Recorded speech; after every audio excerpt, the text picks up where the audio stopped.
الحمد للہ وحدہ والصلاۃ والسلام علی من لا نبی بعدہ، اما بعد۔ کیو ٹیلی ویژن دیکھنے والے دنیا بھر میں موجود تمام ہی ناظرین کو عامر لیاقت حسین کا بہت ہی پرخلوص اور محبت بھرا السلام علیکم۔ پروگرام ہے آئیے اپنی اصلاح کریں۔ قرآن پاک کی ایک آیت کریمہ سے آج آغاز کرتے ہیں۔ اللہ سبحانہ و تعالی اپنی کتاب بلاغت میں ارشاد فرماتا ہے، ان اللہ لا ينظر الى صورکم واموالکم ولكن ينظر الى قلوبکم واعمالکم۔ بے شک اللہ نہیں دیکھتا تمہاری صورتوں کو اور تمہارے مالوں کو، لیکن دیکھتا ہے تمہارے دلوں کو اور تمہارے اعمال کی طرف۔ اب آپ لاکھ چاہے اچھی صورت والے ہوں، بنائی تو اسی کی ہے نا، آپ نے تو نہیں تخلیق کی۔ اب آپ لاکھ آپ کے پاس مال و دولت ہو، دیا تو اسی کا ہے، آپ کا اپنا تو ہے نہیں۔ لیکن نہ تو وہ آپ کے چہرے کی طرف نگاہ فرماتا ہے، اور کیوں فرمائے، احسن تقویم پہ بنانے والا خالق اس سے بھی حسین چہرے تخلیق کرتا ہے، اور وہ تو دنیا کا سب سے حسین و جمیل چہرہ تخلیق کر چکا جو محمد مصطفیٰ صلی اللہ علیہ وآلہ وسلم ہے۔ آج یوسف بھی ان کی غلامی میں ہے۔ تم نے دیکھا زلیخا ہمارا نبی۔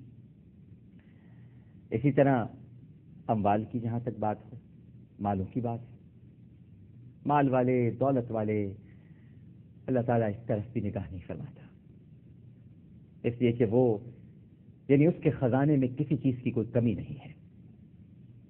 تو پھر جو نگاہ فرماتا ہے دل کی طرف یا اعمال کی طرف، اس کی کیا وجوہات ہے؟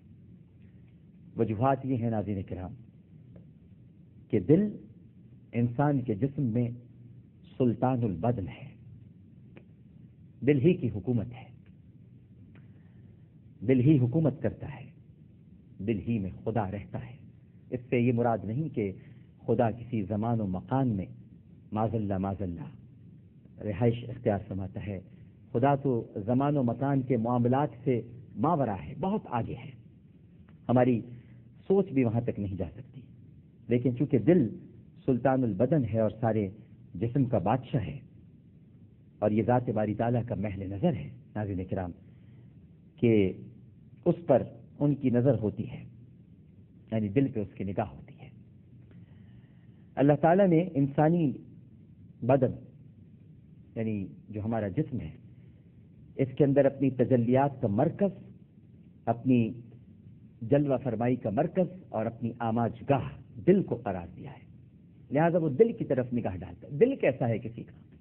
ہم دیکھیے کہتے ہیں نا دل نہیں چاہ رہا، بھئی آج دل کی کیفیت کچھ عجیب سی ہے، آج نعت سنی تو دل رو پڑا، کسی کی عیادت کرنے گئے تو دل کو بڑی تکلیف پہنچی، آج دل میں درد اٹھا، دل میں کسک اٹھی۔ یہ سب ہم کیوں کہتے ہیں؟ ہم یہ کیوں نہیں کہتے آج ہماری آنکھ میں درد ہوا، آج ہم نے کسی کی عیادت کی تو ہمارے دماغ میں درد ہوا؟ نہیں، دل میں درد ہوا، اسے کہ دل سلطان البدن ہے۔ اللہ سبحانہ و تعالیٰ دلوں کی طرف دیکھتا ہے، کیونکہ نزل بہ الروح الامین علی قلبک، ہم نے اس کتاب کو روح الامین کے ذریعے میرے پیارے آپ کے قلب پہ نازل کیا، آپ کے دل پہ اتارا۔ اگر اس کتاب کو کسی پہاڑ پر نازل کرتا پروردگار تو وہ ریزہ ریزہ ہو جاتا۔ یہ قلب اطہر ہی تو ہے، اور ناظرین کرام اس قلب اطہر پہ جب قرآن اترا تو نبی کریم صلی اللہ علیہ وآلہ وسلم کا پورا وجود قرآن ہے، ان کا چلنا قرآن، ان کا بیٹھنا قرآن، ان کا سننا قرآن، ان کا دیکھنا قرآن، ان کی سماعتیں قرآن، ان کی معاملات قرآن، ان کی صلح قرآن، ان کی جنگ قرآن، ان کے معاہدے قرآن، سب کچھ قرآن۔ لہذا معلوم یہ ہوا کہ دل پر اللہ کی نگاہ ہے۔ اور اب بات آ جاتی ہے اعمال کی طرف۔ ظاہر ہے کہ جب اعمال ظاہرہ اس وقت تک مقبول نہیں ہو سکتے ناظرین کرام، آپ چاہے لاکھ نماز پڑھ لیں، روزے رکھ لیں، زکوٰۃ ادا کر لیں، اور ظاہری طور پر آپ یہ جتنے عمل کر لیں، لیکن یہ اس وقت تک مقبول نہیں ہو سکتے جب تک کہ اصلاح قلب نہ ہو۔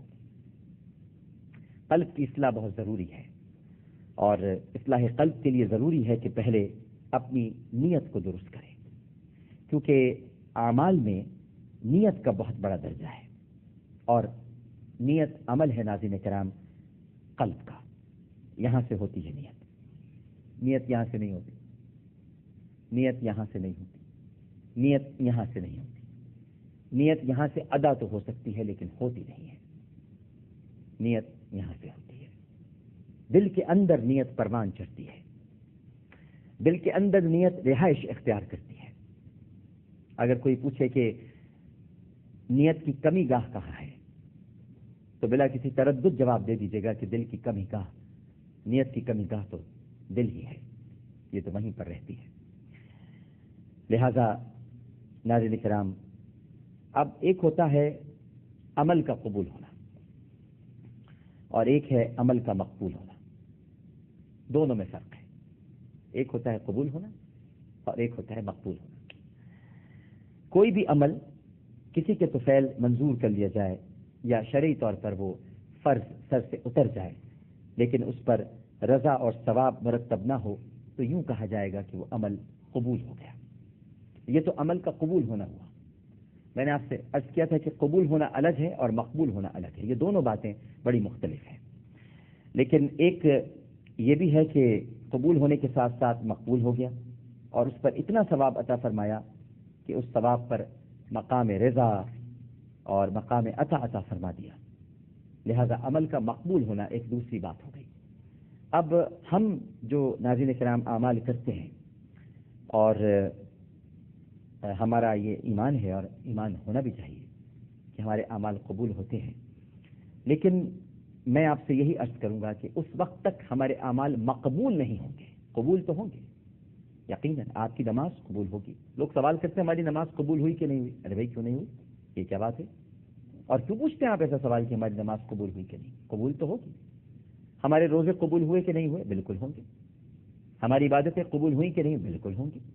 ہمارے حج قبول ہوئے کہ نہیں؟ بالکل ہوں گے۔